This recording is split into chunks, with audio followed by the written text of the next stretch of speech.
Hello everyone.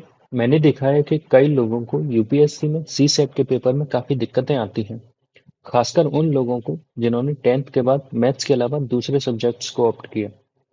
ऐसे aspirant जिनको लगता है उनको सी सेट का कट ऑफ क्लियर करने में दिक्कत आएगी, उनके लिए हम chapter wise previous year question solve करेंगे और उनको लॉजिकली समझने की कोशिश करेंगे।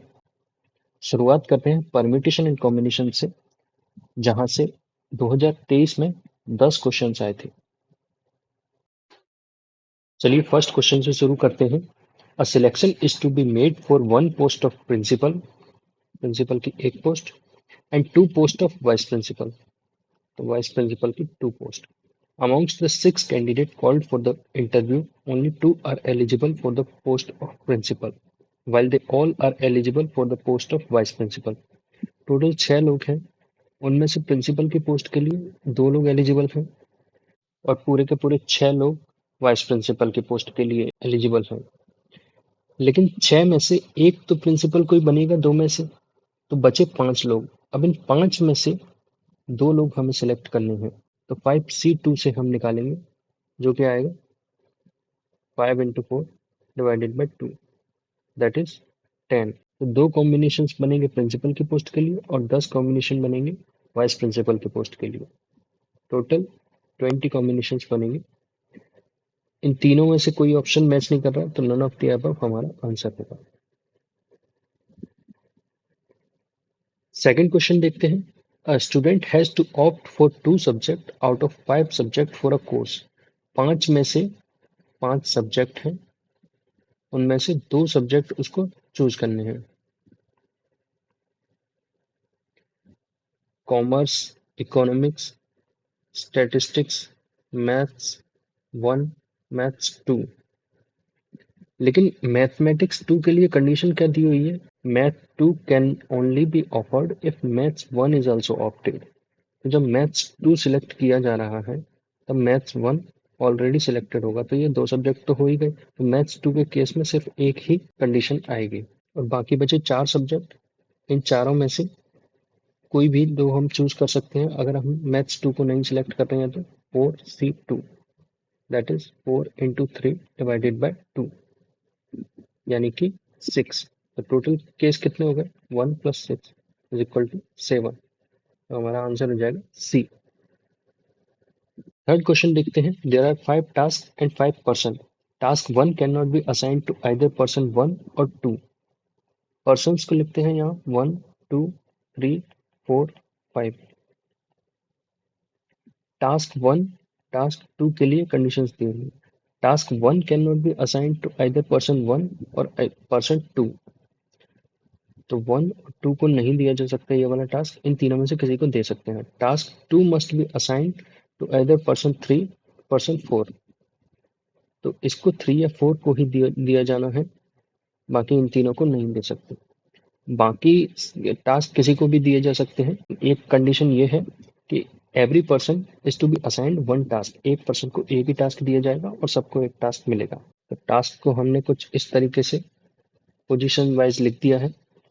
टास्क टू के लिए 3 या 4 दो ऑप्शन है हमारे पास, और 3 या 4 में से किसी एक को सिलेक्ट करेंगे तो वो पर्सन टास्क वन नहीं कर पाएगा, इसीलिए टास्क वन के लिए भी 2 ऑप्शंस बचेंगे। 2 लोग पहले से ऑक्यूपाई हो गए, तो थर्ड टास्क के लिए हमारे पास 3 ऑप्शंस बचेंगे। फोर्थ टास्क के लिए 3 लोग ऑक्यूपाइड हैं, 2 ऑप्शन बचेंगे। और फिफ्थ टास्क के लिए एक ही पर्सन बचेगा। तो टोटल आएगा 2 into 2 into 3 into 2, that is 24। तो 24 वेज में टास्क को हम असाइन कर सकते हैं given the conditions. Fourth question देखते हैं। In a society it is customary for friends of same sex to hug and for friends of opposite sex to shake hand when they meet. तो अगर 2 लड़के हैं तो आपस में वो हग करते हैं, और लड़का या लड़की है तो आपस में हाथ मिलाते हैं। A group of friends meet in a party and there were 24 handshakes. तो कुछ लड़के और कुछ लड़कियां आपस में मिलते हैं और उनके बीच में 24 हैंडशेक हुए। Which among the following number indicate possible number of hugs. Total handshakes कितने हुए? 24। तो इसकी पॉसिबिलिटी कई हो सकती है, इनको देखते हैं हम। तो 24 हैंडशेक होने की पॉसिबिलिटी क्या क्या हो सकती है? सपोज कीजिए जेंडर वन जेंडर 2। हो सकता है एक जेंडर का 1% हो, दूसरी जेंडर के 24% हो सकता है एक जेंडर के 2 लोग हों, दूसरे जेंडर के 12 लोग हों। हो सकता है एक जेंडर के 3 लोग हों, दूसरे जेंडर के 8 लोग हों। हो सकता है एक जेंडर के 4 लोग हों, दूसरे जेंडर के 6 लोग हों। ये 4 पॉसिबिलिटीज हो सकती हैं। तो अगर पहले वाले केस को हम मान के चलें तो टोटल नंबर ऑफ हग्स कितने होंगे? वो आएगा 24C2। 24 लोग हैं और 2 लोगों के बीच में हग होता है, तो इससे कैलकुलेट करेंगे 24 मल्टीप्लाइड बाई 23 डिवाइडेड बाई 2, ये निकल के आएगा 276। सेकंड केस देखें तो पहले जेंडर के 2 लोग हैं, उनके बीच में हग हो सकता है, और दूसरे जेंडर के 12 लोग हैं, उनके बीच में हग होगा, तो 12 मल्टीप्लाइड बाई 11 डिवाइडेड बाई 2,